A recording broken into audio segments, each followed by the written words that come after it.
Hi, everybody. It's Antonio. So, I wanted to talk about what do we do when our needs are not being met, seen as this practice of compassionate thinking, nonviolent communication, whatever we want to call it, has to do with meeting needs. I think the topic of talking about, well, what happens when our needs are not met? And I think this is important because the more that I, integrated and delved deeper into the study of compassionate thinking, nonviolent living communication, the more that I found out that this is really much more about me integrating with a connection to my needs. It's not maybe so much about just getting them met. I think the difference there is that the more that I can understand and connect to my needs, the more that I will have a deeper relationship with them, which in turn helps me to have a relationship with them even when they're not being met. So I think on the topic of what do we do when our needs are not being met, that's really important because I remember one of my teachers, Robert Gonzalez, he put it into a really great perspective. He said, 50% of our life is our needs being met. The other 50% is when our needs are not being met. And what do we do in that space?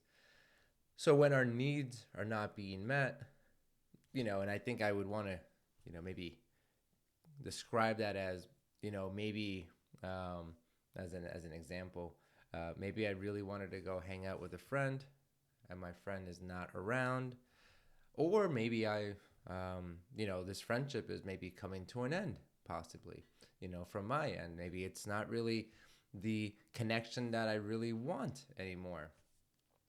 So I want to go ahead and create the space to sit with the pain of that experience, right?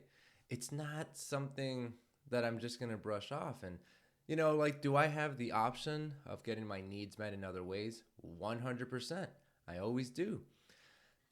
What I want to do with mourning is be able to bask in the experience of that pain.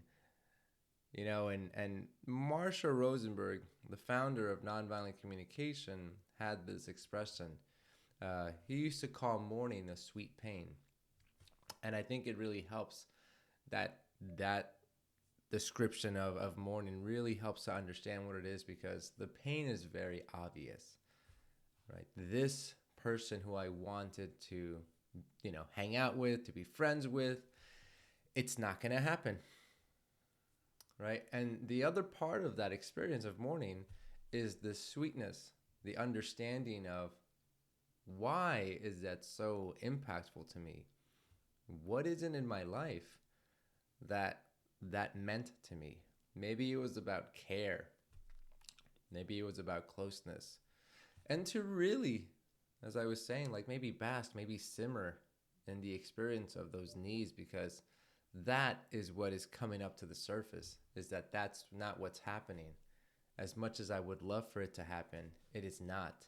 So I think this is a really, really important perspective, and it's actually something that we really dive deeper in our courses. The experience of being with that pain of when our needs are not being met, because sure, I can always focus and I always have the option to go ahead and figure out the hundreds, if not thousands, of other ways to get my needs met. But the reason that I'm mourning is because this is a very important relationship, right? This friendship, this thing in my life, even that is not happening in the way that I would love for it to happen. And for me to sit with that experience so I can really, really pull more information from there to understand more deeply what it is that I care about.